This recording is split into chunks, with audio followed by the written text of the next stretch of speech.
So, heto na mga kabowlers, San Antonio Spurs balak pang kunin si Rui Hachimura.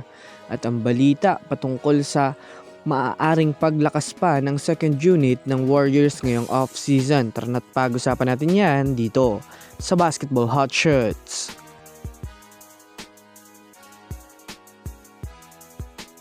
Una nga muna tayong dumako mga kabowlers sa balita patungkol sa gustong kunin ng San Antonio Spurs si Rui Hachimura.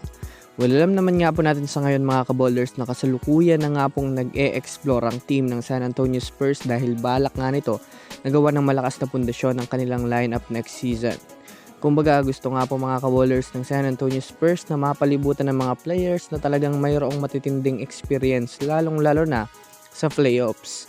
Kahit man nga po mga kabowlers malakas ang kanilang kasalukuyang lineup ngayon ay hindi na rin naman makakasigurado ang ilan sa kanila na mananatili dahil na rin naman sa salary cap at hindi nakakayanin ng San Antonio Spurs na hawakan ang ilan sa kanilang mga star caliber kagaya ni De'Aaron Fox at ilan sa mayroong matataas na kontrata sa kanila.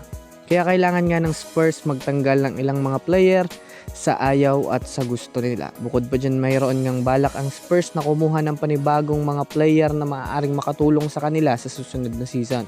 At isa na dito ang pag-target ng Spurs kay Rui Hachimura na alam naman natin mga kabowlers na malaki ang posibilidad na i-trade ito ng Lakers ngayong off-season para makakuha ng bagong player na maaaring maikampi nila sa reigning superstar na sina Austin Reeves at Luka Doncic. Well, dahil dyan mga kabowlers hindi maikakaila na maaaring masungkit ng Spurs itong si Hachimura lalo pat mayroon man silang sapat na asset para matapatan ang kontrata nito.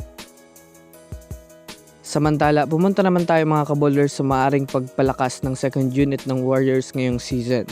Bukod nga po sa ilang mga superstar na tinatarget ng Warriors, mayroon nga din mga kabowlers balak ang general manager ng Warriors na si Mike Dunleavy Jr. na kumuha ng ilan na mga typical na player na maaaring magpalakas sa kanilang second unit na alam naman nga natin mga kabowlers na isa ito sa mga susi ng Warriors para makuha nila ang kampyonato. Napakalaking bagay nga para sa isang team na magkaroon ng magagaling na mga bench player dahil ito nga din minsan ang nagsisilbing pag-asa ng team kapag ang kanilang mga superstar ay nag-i-struggle sa laro. Kaya mas uminit nga po mga kabowlers ang pangalan ni Jordan Clarkson ngayon para sa Warriors lalo pat napakalaking impact ang maibibigay nito dahil na rin naman sa playing style nito na bagay sa rotation ng Warriors.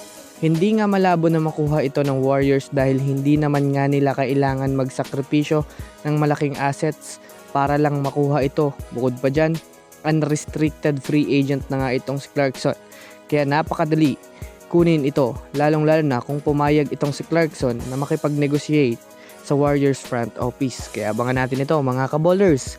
So yun lamang mga kabowlers, yan lang na muna ang ating pag-uusapan sa ngayon. Pindutin na subscribe and hit nyo na rin ang notification bell para sa mga susunod na update sa mundo ng basketball. Again, this Basketball Hot Shots. Thanks for watching.